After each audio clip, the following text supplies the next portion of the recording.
What's up, everybody? This is Terry with Collabo Creative, a local service design company here in Indianapolis. And guess what? It's Wednesday. So I am here with you for another 5 minutes of tips and tricks to improve creativity and collaboration in your business and life.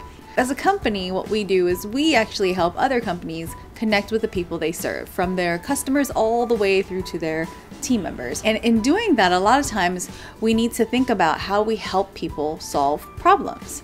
So today we're going to talk about why you should draw out your problems. Most times when we're encountered with a problem, what's the first thing you do? Usually someone comes to you with a problem and probably try to solve it, right? It's kind of human nature. It's so natural for us to want to solve a problem that even when someone comes to us with a problem and they send their problems to us, our first instinct is to solve their problem. Now, you know, if you've been following us, that Collabo, we are all about action. That is our thing. You should always take action.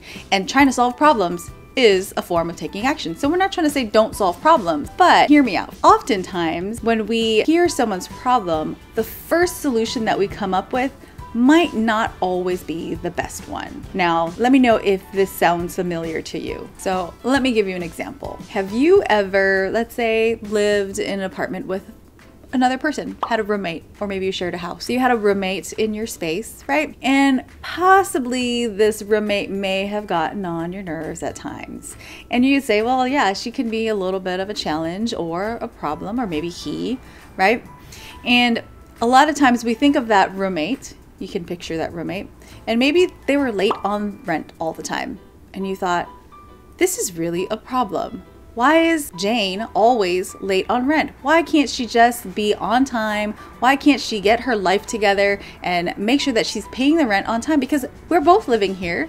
We both have to pay the rent. If not, we're both gonna get kicked out. So when we think about Jane and her inability to pay the rent, oftentimes when we see it from our own perspective, it's just about she's not being able to be responsible.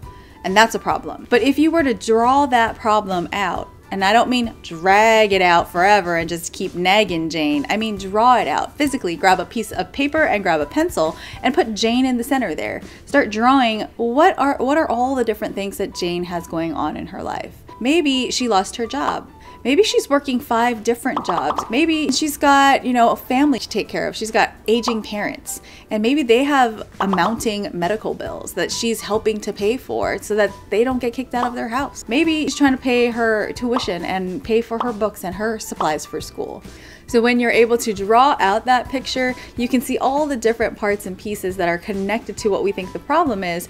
And in being able to do that, you're able to see from other people's perspectives in addition to just your own. So our tip for you this week is when you have a problem that you are wanting to solve and you're just really itching to get some kind of solution going, take a step back, grab a piece of paper or jump on a whiteboard and draw out the pieces and parts of that problem, because you might be able to see that there are other things connected that you didn't quite look at or didn't notice at first. That's all I've got for this week. Thanks so much for tuning in. If you liked this video, show us some love and give us a thumbs up, and don't forget to subscribe. See you later.